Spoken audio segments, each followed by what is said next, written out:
ఇప్పుడు మిమ్మల్ని ఇట్లా చేసుకుంటూ పోతే మీరు కార్పొరేటర్ శ్రీవాణి అన్నారు, మిమ్మల్ని రీల్స్ శ్రీవాణి అని అంటారు. తప్పేముందన్న, రీల్స్ చేస్తే తప్పేందుకు అవుతుంది? నేను అదే చెప్పిన, ఇవాళ నేను కోర్టుకి పోయి వచ్చినానన్న, 16 కేసులు అయినాయి నా మీద. రీల్స్ చేస్తే 16 కేసులు కావన్నా, మేకప్ వేసుకొని లిప్స్టిక్ పెట్టుకుంటే 16 కేసులు కావు, ఉట్టి చేతులు కట్టుకొని అధికార పార్టీ రాగానే దండం పెడితే 16 కేసులు కావు, తప్పైనా నోరు మూసుకొని వాళ్ళు ఏది చెప్తే అది అధికారుల చేతులు కలిపితే 16 కేసులు కావు. పోరాడినా ఎదిరించినా కాబట్టి 16 కేసులైనాయి.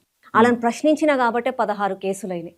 నా విధంగా నేను ప్రశ్నించిన, ఒక రకంగా వినతి పత్రాలు ఇచ్చిన, తర్వాత పోయి ఎదురించిన, ధర్నాలు చేసిన, ఇది కాకపోతే రీల్స్ రూపంలో నా ఎజెండా ప్రజాసేవనేనన్నా. నేను కార్పొరేటర్ ఎమ్మెల్యే కావాలి అట్లా ఏమన్నా కోరికలు పెట్టుకుంటారా?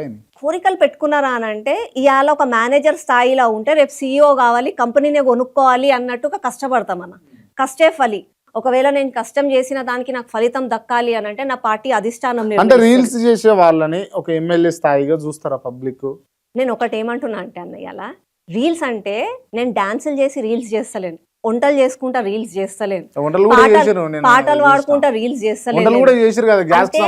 దానికి ఒక సబ్జెక్ట్ ఉంది కాబట్టి ప్రజలకు అర్థం కావాలంటే ఈ పొయ్యి ఇట్లా తయారవుతుంది, ఈ పొయ్యిని ఇట్లా వాడాలి కాబట్టి అని చెప్పి రీల్స్ రూపంలో చేసినా మేము.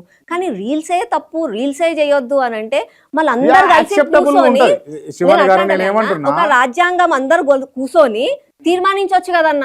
రాజకీయ నాయకుడు Facebook లో రావాలి, వినతి పత్రం అందజేయాలి, గవి మాత్రమే పెట్టాలి, రీల్స్ పెట్టొద్దు.